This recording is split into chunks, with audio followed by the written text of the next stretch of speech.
Are we in a simulation? Personally, I don't believe that. But we are incredibly close to bringing the events of The Matrix to fruition. Most people are familiar with the 1999 Matrix film, but for whatever reason, it seems like most people aren't all that familiar with its 2003 predecessor and prequel, The Animatrix.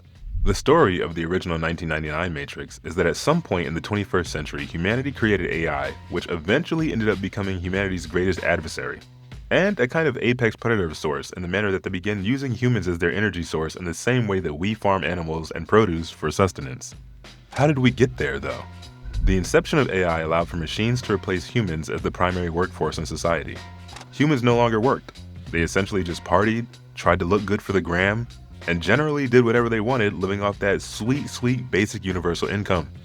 Robots, or machines if you will, naturally filled the roles of housemaids and other various servants as well. A machine by the name of B166ER, which looks eerily similar to the word bigger, killed his owners in what he described as self-defense. This is tricky because the humans were technically within their rights to destroy their own property, aka kill my boy B166ER Sean. However, B166ER was made in humanity's image.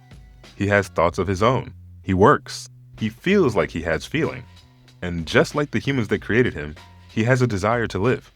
Ultimately, B166ER's trial ended with humanity giving him the death penalty and deciding to decommission all of the other machines as well. A semi-civil war broke out, and people that believed machines had rights, or at least the right to live, stood and fought by their side. If you couldn't already tell, this is a metaphor for how black people were treated in the US.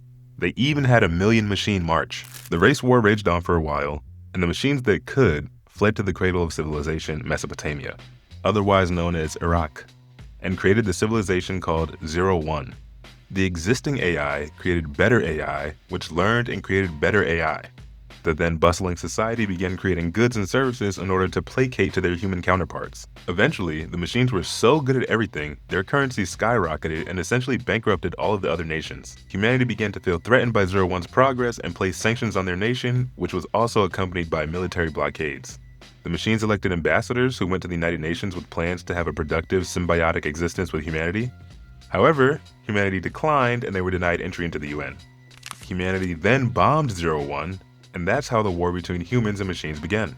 The machines eventually won for obvious reasons like not being susceptible to radiation, not needing sleep, having the processing power and speed of a supercomputer, and ultimately the war destroyed Earth, turning it into the hellscape that's seen in the 1999 film. But the thing that's so strange about all of this is that we could actually be dealing with an issue like this in just 2 or 3 decades. And that's why I'm wondering how close we are to the actual events of The Matrix. So with that being said, I want you guys to tell me, red pill or blue pill? Personally, I'm taking that blue pill. Spending all of my life running from machines like rats in the sewer and eating gruel is just not for me, man. Don't get me wrong, I would love to aura farm like Morpheus.